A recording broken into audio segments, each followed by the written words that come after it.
first half of the season coming to an end.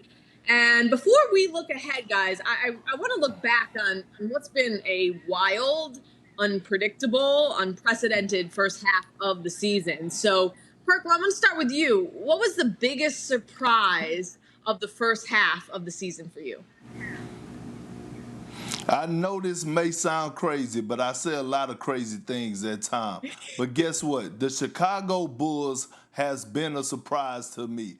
Chicago, don't pay a country boy nothing. Look, listen, I'm telling you, yes, the Bulls. They are a half a game out of the AC. They have an all-star in Zach LaVine, and they are playing inspiring basketball. I was very critical of Billy Donovan when he got hired there, but look, he has done an excellent job with this young team. Kobe White is starting to come into his own. Finally let him out the box and kind of gave him the keys to the Benz. And right now, look, I understand they below 500, but again, they're one game out of the AC, and guess what? They don't get blown out. Even the losses, they're right there in the thick of things. So I'm looking at this Chicago team, and the future is very, very bright. That is my surprise of this short NBA season thus far. Chicago, the Chi-Town in me is just, I mean, it's overwhelming right now. The fact that you're giving the Bulls, I mean, I'm putting on my fangirl hat, but I'm just saying, show Chicago respect. Zach LaVine is an all-star. And can we stop putting him in trade rumors? And the Chicago Bulls just need a little more attention. I feel like they've been collecting dust the last couple of years. So I'm gonna step aside. I just need to get that out because I was bubbling with happiness that you're trying to put the Bulls on Front Street. But Jacoby, what's been your biggest surprise of the first half? Well, I'm still reeling because I'm surprised by Perk's surprises, the Chicago Bulls, but I'm going to go a little more basic on this one. For me, it's the Utah Jazz. If you would have told me at the All-Star break the Jazz would be leading the Western Conference, I would say, oh, I'm sorry, you misspoke. You didn't say the Lakers or the Clippers or even the Nuggets. The Jazz just do it by committee. That man, Jordan Clarkson, has had a huge year coming off the bench, and they've got a lot of players. Gobert, Mitchell, Ingles, and they've got Royce, and they've got Clarkson, they've just got Bogdanovich. They shoot 42.7 threes a game. I'm going to say it again. They shoot 42.7 threes a game and make, as a team, 40% of them. They've blitzed the league. Now, some people say that it might be a gimmick and people are starting to catch up to it. You saw the Heat beat them recently. But we will see thus far, without a doubt, my surprise is the Utah Jazz being the best team, not just in the Western Conference, but in the entire NBA. Yeah, certainly put some respect on the Jazz. I think the biggest surprise for me this season is the fact that James Harden is a Brooklyn Net.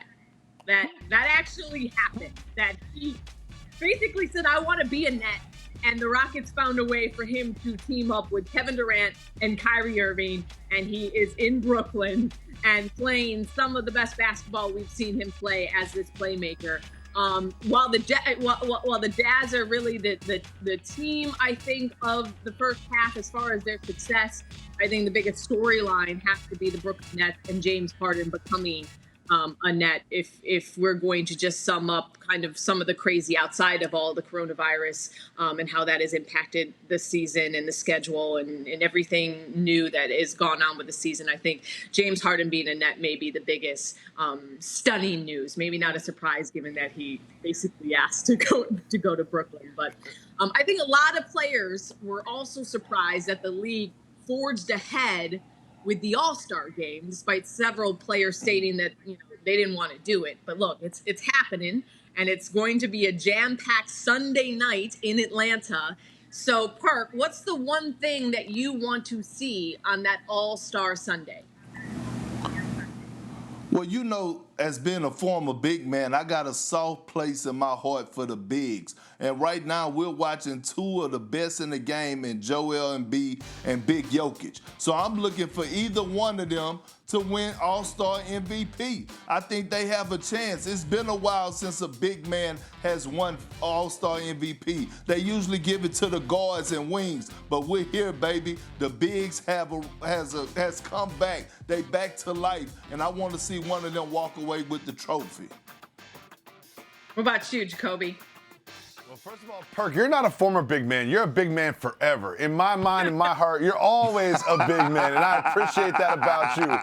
But what I want to see, something we haven't seen since Dwight Howard. I want to see a big man win the dunk contest. I want to see Zion in the dunk contest. He hinted at it. He didn't say he wasn't doing it. And we've all seen how explosive he can be. I remember watching his high school videos 4 years ago and just imagining what this kind of an athlete with his size and his explosion would be like in a dunk contest. And you know what? He's pump faking at it already. I don't think he's going to let the people down. He's going to be like Jalen Rose and give people what they want. We want to see him in the dunk contest. And I think that him already being there anyway, I think it's going to happen. I think he's going to win. I think it's going to be a show that we haven't seen since Levine and Gordon went back and forth. And that's kind of, what I want to see. This is going to be an interesting environment. I mean, obviously, there's not going to be a packed house watching this all-star activities. But, typically the starters, the big name stars have so many obligations on an all-star weekend. For instance, I don't know when the last time LeBron even attended a dunk contest because, he always has his clutch dinner on Saturday night. So to me, what's going to be really interesting is to have all of, the all-stars, the starters, the biggest names in the game watching and being there for the dunk contest. And I mean, to your point, I think that's going to put some pressure on Zion competing. But, I would love, this is probably a fantasy, but I would love for one of those all-star starters to get in the mix too, because they're going to be there already. I don't know how many people who aren't going to be involved in the all-star game are really going to travel and try to take that time to go to Atlanta. So I'm really interested to see how they are going to fill out the skills competitions. But to me, I mean, I would love to see LeBron out there in the dunk contest. It's not going to happen. But that would be my Cass, you make a great point. Someone's got to get jumped over. Someone's got to throw the lobs. Like, you need those kind of like props. And the only people in the building are going to be the people playing in the game. So you might see LeBron involved, not dunking, but maybe getting jumped over or throwing up a lob for somebody. That's what I'm saying. I mean, we don't even have the celebrities. It's going to be, I think it's going to be a cool aspect to this dunk contest to have all those big name guys. Thank you for watching ESPN on YouTube. For live streaming sports and premium content, subscribe to ESPN+.